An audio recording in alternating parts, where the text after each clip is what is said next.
ஸ்ரீநாத்தின் அமைச்சர் பதவி பறிப்பு. சற்று முன் நீதிமன்றம் அதிரடி உத்தரவு. அதிர்ச்சியில் விஜய். அதாவது தாவேகா ஆட்சி அமைந்து 3 மாதங்கள் தான் இருக்கும். அதற்குள் பலவிதமான புகார்களும் மோசடிகளும் அப்படி இப்படி என்று தாவேகா அமைச்சர்கள் மீது அடுத்தடுத்து புகார்கள் வந்து கொண்டேதான் இருக்கிறது. அதாவது முதலாவதாக தாவேகாவை சேர்ந்த ஒரு நிர்வாகி லஞ்ச புகாரில் தற்போது சிக்கி அவரின் பதவியும் பறிபோனது. அடுத்ததாக அமைச்சர் சரத், அவர் போதைப் பொருள் பயன்படுத்தியதாக கூறப்பட்ட நிலையில் அவர் மீது அடுத்தடுத்து புகார்கள் அரங்கேறி வந்தது. இந்த நிலையில் சில வீடியோக்களும் சமூக வலைதளங்களில் பரவி அவர் மீது ஒரு பெரிய சர்ச்சையை ஏற்படுத்தியது. இதனால் தற்போது முதல்வர் விஜய் அவர் மீது கோபமாக இருப்பதாகவும் அமைச்சர் பதவியில் சில மாற்றங்கள் செய்யும் போது அவரின் பதவியும் பறிக்கப்படும் என்றும் கூறப்பட்டது. இப்படி இருக்கும் பட்சத்தில் அடுத்ததாக ஒரு முக்கிய நபராக இருக்கும், அதாவது விஜயின் நண்பரான ஸ்ரீநாத் மீது அடுத்த புகார் ஒன்று வந்துள்ளது. அதாவது தூத்துக்குடி மாவட்டம் ஆறுமுகநேரி பகுதியைச் சேர்ந்த பெண் ஒருவர் தாவேகாவில் நிர்வாகியாக திருச்செந்தூரில் செயல்பட்டு வருகிறார். இந்த நிலையில் இவரிடம் பெரிய பதவி வாங்கி தருவதாக தாவேகா நகர செயலாளர் நிவாஸ் கண்ணன் செல்போனில் ஆபாச வார்த்தைகள் பேசியதாக குற்றம் சாட்டப்பட்டுள்ளது. மேலும் கட்சியில் வேறு பெரிய பொறுப்பு வேண்டுமென்றால் மேலே உள்ள பொறுப்பாளர்களிடம் அனுசரித்து செல்ல வேண்டுமென அந்த பெண்ணிடம் நிவாஸ் கண்ணன் கூறி வந்துள்ளார். பின்னர் நிவாஸ் கண்ணன் குறித்து திருச்செந்தூர் தொகுதி மாவட்ட கழக செயலாளர் பிரைட்டரிடம் புகார் தெரிவித்தாராம் அந்த பெண். ஆனால் பிரைட்டரும் எங்களை அனுசரித்தால்தான் உனக்கு கட்சியில் பெரிய பொறுப்பு வாங்கி தருவோம் என்று கூறி மிரட்டியதாக கூறப்படுகிறது. இந்த நிலையில் மணப்பாடு பகுதியைச் சேர்ந்த ரூஸ்வெல்ட் அந்த பெண்ணை தொலைபேசியில் தொடர்பு கொண்டு மாவட்ட செயலாளர் பிரைட்டர் மற்றும் நான் கூப்பிடும் இடத்திற்கு வந்து எங்களை சந்தோஷப்படுத்தினால் மட்டுமே கட்சியில் பெரிய பொறுப்பு வாங்கி தருவோம் என மிரட்டினாராம். வாட்ஸ்அப்பில் வீடியோ காலில் வரும்படியும் இரவு நேரங்களில் அழைத்து தொந்தரவு செய்தனராம். இதை தவிர்த்தாலும் மாறி மாறி வாட்ஸ்அப்பில் அசிங்கமான ஆபாசமான படங்களை அனுப்பி டார்ச்சர் கொடுத்துள்ளனர். மேலும் திருச்செந்தூர் முழுக்க தன்னை வேறு மாதிரி பழக்கம் வழக்கம் கொண்ட பெண் என இவர்கள் எல்லாம் பொய்யாக பரப்பி வருகிறார்கள் என்றும் கண்ணீர் மருக தெரிவித்தார். தொடர்ந்து கடும் மன உளைச்சலுக்கு ஆளான தாவேகா பெண் நிர்வாகி தங்களது நடவடிக்கை குறித்து தமிழக முதலமைச்சரிடம் மற்றும் அமைச்சர்களிடம் புகார் கூறுவேன் என மிரட்டினாராம். இவர்கள் ஆபாச படங்கள் அனுப்பியது, வாட்ஸ்அப்பில் வாய்ஸ் மெசேஜ் அனுப்பியது எல்லாமே அந்த பெண்ணின் செல்போனில் இருப்பதால் அவரது செல்போனை கூலிப்படையை ஏவிவிட்டு பறித்து சென்றதாகவும் அந்த பெண் புகார் தெரிவித்துள்ளார். இந்த செல்போன் பறிப்பு தொடர்பாக அந்த பெண் ஆறுமுகநேரி காவல் நிலையத்தில் புகார் கொடுத்தார். அதற்கு காவல்துறையினர் வழக்கு பதிவு செய்து கூலிப்படையைச் சேர்ந்த செல்போனை பறித்து சென்ற ஆலந்தலையைச் சேர்ந்த சிபாஸ் மற்றும் செல்வம் ஆகிய 2 பேரை கைது செய்துள்ளனர். இந்த நிலையில் இந்த பிரச்சினை தொடர்பாக தமிழக மீன்வளத்துறை அமைச்சர் ஸ்ரீநாத்திடம் அந்த பெண் ரூஸ்வெல்ட் மற்றும் பிரைட்டர் மீது புகார் அளித்து அவர்கள் மீது நடவடிக்கை எடுக்க கூறியுள்ளார். ஆனால் பிரைட்டர் மற்றும் ரூல்ஸ் விஷயமாக வந்தால் நான் எந்த நடவடிக்கையும் எடுக்க மாட்டேன் என அமைச்சர் ஸ்ரீநாத் அலட்சியமாக கூறியதாக அந்த பெண் தெரிவித்திருக்கிறார்.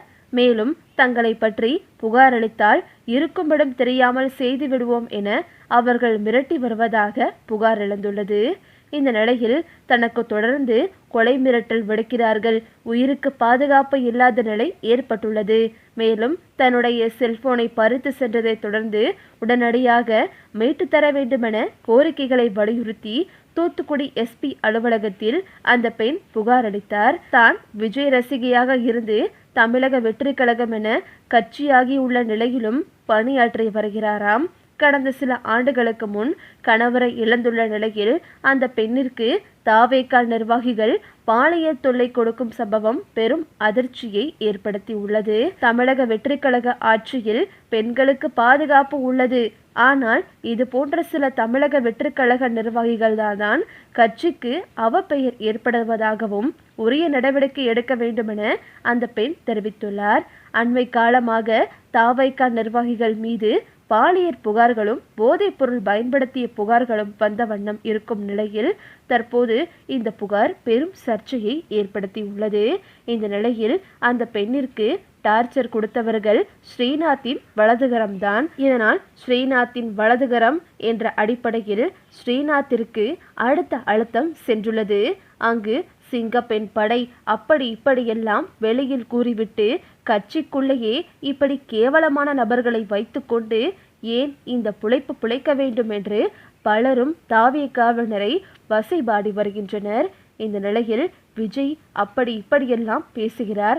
ஆனால் தன் கட்சிக்குள் இருக்கும் நபர்களே இப்படி இருக்கிறார்கள். இதை விஜய் என்ன செய்ய போகிறார் என்று பலரும் தற்போது முதல்வர் விஜய் மீது அடுத்தடுத்து குற்றச்சாட்டுகளையும் கேள்விகளையும் முன்வைத்து வருகின்றனர். இந்த நிலையில் ஸ்ரீநாத்தின் வலதுகரம்தான் அந்த பெண்ணிற்கு டார்ச்சர் கொடுத்திருக்கிறார்கள். ஒருவேளை இந்த விஷயம் ஸ்ரீநாத்திற்கு தெரிந்து ஸ்ரீநாத்தும் இதில் உடன்பட்டிருக்கிறாரா என்று பலர் கோணத்திலும் விசாரணை நடந்து கொண்டிருக்கின்றது. இந்த நிலையில் இந்த புகார் அடுத்த கட்டத்திற்கு சென்றால் விஜய்க்கு மேலும் அவமானத்தை ஏற்படுத்தும். ஸ்ரீநாத் தற்போது அமைச்சர் மட்டுமல்ல, அவர் விஜயின் நெருங்கிய நண்பர். அந்த பெண் புகார் அளித்தும் ஸ்ரீநாத் எந்தவித முயற்சியும் எடுக்காத நிலையில் தற்போது முதல்வர் விஜய் ஸ்ரீநாத்தை கடுமையாக கண்டித்ததாகவும் உடனடியாக நான் உங்களை பதவியிலிருந்து நீக்கி விடுவேன், நண்பராக இருந்தாலும் யாராக இருந்தாலும் நான் பார்க்க மாட்டேன் என்று தற்போது ஸ்ரீநாத்திடம் முதல்வர் விஜய் கடுமையாக கண்டித்ததாகவும் சொல்லப்படுகிறது. நீதிமன்றத்திற்கு இந்த விவகாரம் செல்லும் முன்பே தற்போது விஜய் ஸ்ரீநாத்தை அமைச்சர் பதவியிலிருந்து நீக்க அதிக வாய்ப்பு இருப்பதாக சொல்லப்படுகிறது. ஒரு புறமோ இந்த விஷயம், மறுபுறமோ தாவேகாவில் எங்களுக்கு மரியாதை இல்லை, பதவி இல்லை என்று பலரும் கொந்தளித்து வருகின்றனர். மற்றொரு புறமோ அமைச்சர்கள் பாலியல் வழக்கு, போதைப்பொருள் என்று அடுத்தடுத்த புகார்களில் சிக்கி வருகின்றனர். இப்படியாக தாவேகாவிற்கு தலையில் இடியை இறக்கியது போல அடுத்தடுத்த சம்பவங்கள் முதல்வர் விஜய்க்கு இது ஒரு தலைவலியாக மாறிவிட்டது என்றுதான் சொல்ல வேண்டும். தன் சொந்த கட்சியில் இருப்பவர்களே இப்படி சதி செய்யும் போது பொதுமக்களை எப்படி முதல்வர் விஜய் காப்பாற்றப் போகிறார் என்று எதிர்க்கட்சி தலைவர்களும் மற்றவர்களும் அவர் மீது அடுத்தடுத்து விமர்சனங்களை முன்வைத்து வருகின்றனர். இந்த நிலையில் முதல்வர் விஜய் இதற்கு என்ன நடவடிக்கை எடுக்கப் போகிறார்? தன் நண்பன் என்றும் பாராமல் அவரின் பதவியை பறிப்பாரா அல்லது அடுத்து என்ன செய்ய போகிறார் என்ற எதிர்பார்ப்பில் அந்த தூத்துக்குடி மக்கள் காத்திருக்கின்றனர். ஓகே விவோஸ், இதை பற்றி நீங்கள் என்ன நினைக்கிறீங்க அப்படின்னு சொல்லிட்டு உங்களுடைய கருத்துக்களை கமெண்ட்ல தெரிவிங்க. இந்த வீடியோ உங்களுக்கு பிடிச்சிருந்தா லைக் பண்ணுங்க, ஷேர் பண்ணுங்க, மறக்காம நம்ம சேனலை சப்ஸ்கிரைப் பண்ணிக்கோங்க. தேங்க்ஸ் ஃபார் வாட்சிங்.